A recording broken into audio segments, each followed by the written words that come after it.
Kasus bullying dan penganiayaan yang menimpa siswa SMP di Cilacap viral di media Maraknya sosial. kasus bullying atau tindak penindasan yang terjadi di lingkungan pendidikan seperti sekolah sudah saatnya menjadi perhatian masyarakat. Kakak kelasnya yang telah diamankan pihak kepolisian.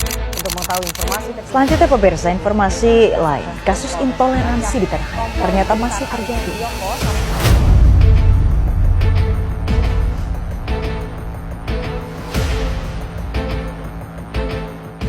Perundungan bullying dan kekerasan fisik terhadap seorang remaja berusia 15 tahun yang dilakukan oleh beberapa santri hingga video viral di media sosial.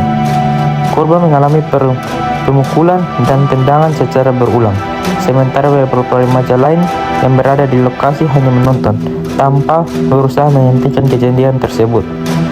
Polisi kemudian menetapkan 6 orang sebagai tersangka. Pihak yang terdampak dalam kasus ini, yang pertama, korban yang mengalami luka dan trauma, yang kedua, keluarga korban yang merasa sedih dan khawatir, yang ketiga, pelaku yang harus menjalani proses hukum, yang keempat, pondok pesantren dan masyarakat sekitar yang terkena dampak buruk dari kasus tersebut. Penyebab masalah terjadi perundungan terhadap seorang pelajar berusia 15 tahun di Bondowoso. Berdasarkan hasil penyelidikan polisi, pelaku diduga kesal karena korban mengenakan jaket hoodie yang bergambar lambang komunitas tertentu. Rasa kesal tersebut kemudian memicu tindakan kekerasan terhadap korban. Dampak sosial bagi masyarakat, di mana dapat menimbulkan rasa takut dan tidak aman di kalangan remaja, dapat menurunkan kepercayaan masyarakat terhadap lingkungan pendidikan yang seharusnya aman, dapat menimbulkan keresahan karena video kekerasan tersebar luas di media sosial, juga menjadi contoh buruk yang dapat ditiru jika tidak ditangani dengan tegas.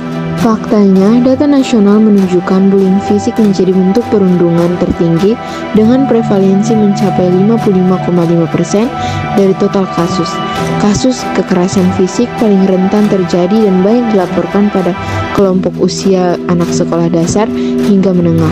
Umumnya berupa kontak langsung seperti memukul, menendang, menampar, menjegal, hingga pengeroyokan yang menargetkan area vital seperti kepala atau rahang. Bullying terjadi oleh beberapa faktor seperti pelaku yang merasa lebih kuat atau berkuasa, ataupun pernah menjadi korban sehingga ingin mengulangi siklus kekerasan, ataupun memiliki pola asuh yang terlalu keras sehingga terbentuk perilaku agresif, serta kurang empati. Dampaknya, korban memiliki cedera, memar, sakit, hingga respons stres fisik yang memicu kelelahan. Selain itu, munculnya rasa tidak aman, kecemasan berlebih, depresi, hingga trauma mendalam, dan juga penurunan prestasi belajar akibat hilangnya fokus. Selain itu, korban juga memiliki tekanan mental yang menumpuk akibat kekerasan fisik yang dilakukan oleh pelaku bullying. Berdasarkan kasus yang telah terjadi, polisi memastikan proses hukum terhadap seluruh pelaku akan berjalan sesuai ketentuan hukum dengan memperhatikan perlindungan terhadap anak yang berkonflik dengan hukum. Dari kasus ini, kita belajar bahwa bullying adalah hal yang tidak semestinya dilakukan karena memiliki dampak yang besar terhadap korban ataupun lingkungan sekitar. Oleh karena itu, kita harus bisa ke dalam berteman, serta jika terjadi bullying, maka harus dilaporkan agar dapat ditindaklanjuti.